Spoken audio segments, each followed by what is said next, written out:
Welcome. This is going to be a hunting or fishing video or a similar thing from Rob Goebel, aka Archery Rob.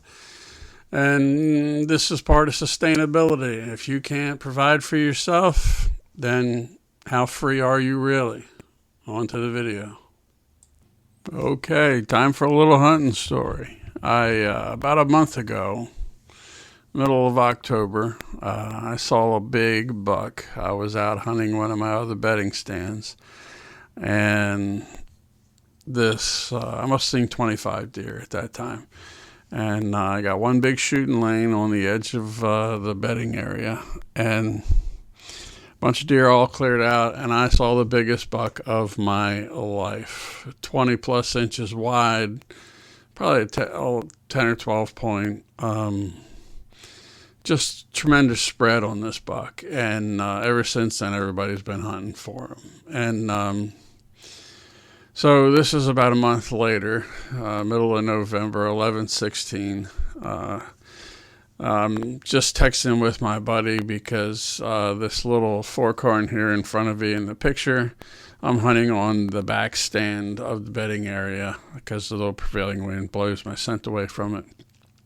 And this guy walks through, so I take a picture. And, of course, send it to my buddy. He said, I haven't seen any movement, but now they're starting to move. He's following those to the ground, go on and so forth and so forth. And then while he's trailing, I hear some noise right to my right. I look straight down. And on the trail that goes under me, there's the doe that he's been trailing now. I never seen this doe walk in front of me. She may have walked in front of me before I came in.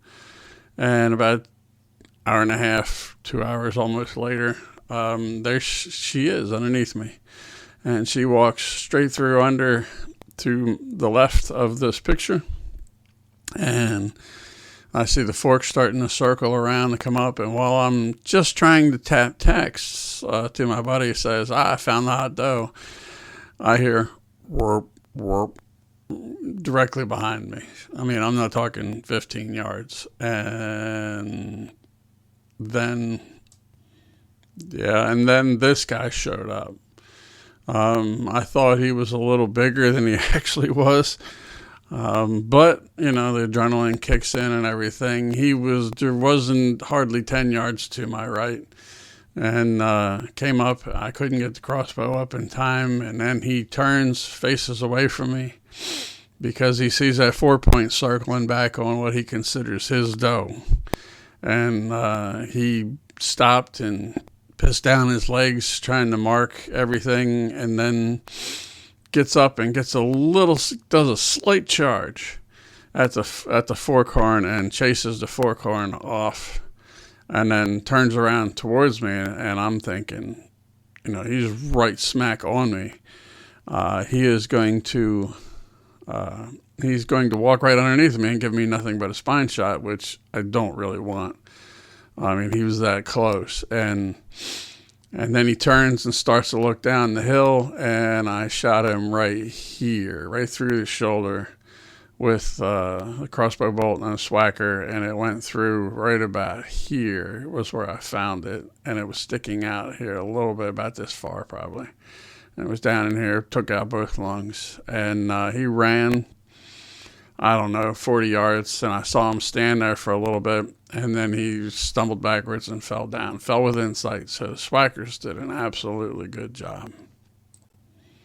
And then after we got them all cleaned back up into the buggy and drug them back up to my truck, got them in the back of my truck, and then we did the normal picture taking, and this is me with the buck.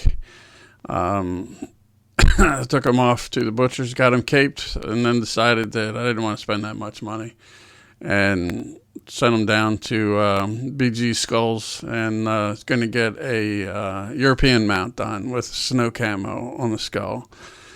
But so far, my buddy says this might be one of the best bucks taken off the farm, even though this is not the big boy I was looking for. I'm hoping one of the other guys gets in there. The same time that I shot this buck, the big boy was over walking almost through my buddy's backyard. And nobody could get a shot or a crossbow out in time to get after him, but then he walked off. And here's a closer up view of the rack. He was getting ready to grow 2 stickers on here, but he wasn't, I guess, old enough. Maybe he got another year older or whatever, he might got it. But there's no way this deer was getting a pass by anybody else if he was found. And he almost had an additional point here where the finger's covering up. So, beautiful, beautiful buck. So, I'm very happy with this harvest. I hope this inspires one of y'all to get out there and get after them. I actually haven't hunted an awful, terrible lot, but just having very good luck hunting travel corridors, setting up where the does are going to move and where I know the bucks are going to cruise through to try to find them and follow them. So y'all enjoy, get out there and do some hunting.